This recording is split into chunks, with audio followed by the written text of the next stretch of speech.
اکثر ایک سوال کیا جاتا ہے کہ چلہ کاٹنے سے کیا ہوتا ہے، اس کی شرعی حیثیت کیا ہے۔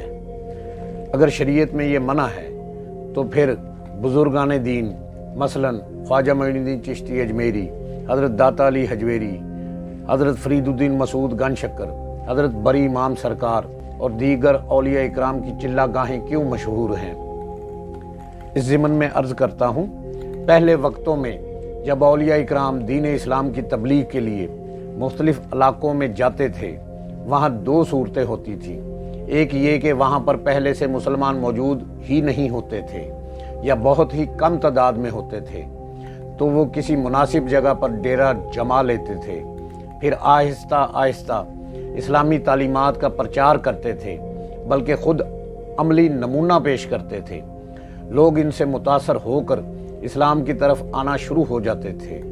اور دوسری صورت یہ ہوتی ہے کہ بعض جگہ پر پہلے سے اسلام کی ترویج و اشاعت کے حوالے سے کچھ نہ کچھ کام ہوا ہوتا تھا اور وہاں کسی اللہ کے ولی کا ڈیرا ہوتا تھا۔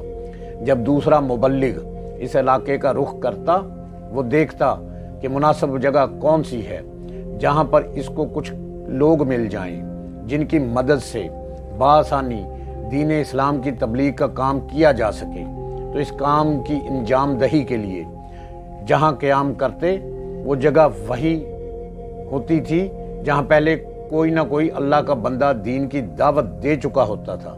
جیسے عثمان بن علی المعروف داتا علی حجویری رحمۃ اللہ علیہ نے لاہور میں آ کر تبلیغ دین کی اور لوگوں کو دین اسلام کی تعلیمات سے آگاہ کیا، جس کی وجہ سے ارد گرد بہت سے لوگ مسلمان ہو چکے تھے۔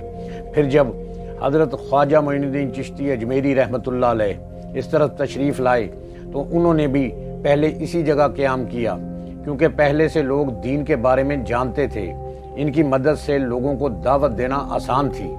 لہذا اولیاء اکرام نے جو جگہ مناسب سمجھی یا ان کو جس جگہ کی ذمہ داری سونپی گئی تو انہوں نے وہاں جا کر قیام کیا، عبادت و ریاضت بھی جاری رکھی اور ساتھ ساتھ دین اسلام کی تبلیغ کا کام بھی جاری رکھا۔ اس کی مثال حضور نبی کریم صلی اللہ علیہ وآلہ وسلم کی پاک مبارک حیات طیبہ سے بھی ملتی ہے کہ آپ صلی اللہ علیہ وآلہ وسلم بھی کچھ دن کے لیے غار حرا میں تشریف لے جایا کرتے تھے۔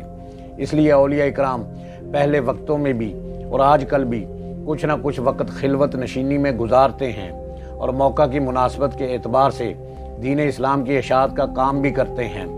اگر اولیاء اکرام کے حالات زندگی کا مطالعہ مستند کتابوں سے کیا جائے تو یہی معلوم ہوتا ہے کہ ان کا مرنا، ان کا جینا اشاعت اسلام کے لیے تھا۔ انہوں نے اپنی ساری زندگی اسلامی تعلیمات کو عام کرنے میں گزاری، لیکن آج کل کچھ نااہل اور جاہل لوگوں نے ان کے اصل مشن پر تو پردہ ڈال رکھا ہے اور من گھڑت باتیں سنا کر لوگوں کو حقیقت سے دور رکھتے ہیں، کیونکہ ان کی اصل زندگی بزرگان دین اور خدمت دین سے خالی ہوتی ہے۔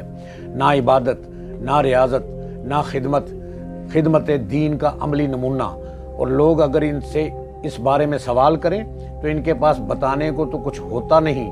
اس لیے ایسے لوگ طرح طرح کی عجیب و غریب باتیں اولیاء اکرام رحمت اللہ علیہ کے طرف منسوب کرتے ہیں۔ مثلا فلاں بزرگ 18 سال کنویں میں الٹے لٹکے رہے، فلاں بزرگ کئی سال تک پانی میں ایک ٹانگ پر کھڑے رہے، وغیرہ وغیرہ۔ لہذا جن لوگوں کے ذہن میں انہوں نے اس طرح کے چلے کیے، یہ بات سراسر غلط ہے۔ ان کے چلے یہی ہوتے تھے کہ وہ دین کی خدمت میں مصروف عمل رہتے تھے، لوگوں کو دین کی تعلیم دیتے تھے اور ان کی تربیت بھی کرتے تھے، اور یہی چلہ ہے۔ اللہ پاک ہمیں دین سمجھنے کی، سمجھانے کی اور اس پر عمل کرنے کی توفیق عطا فرمائے۔ آمین۔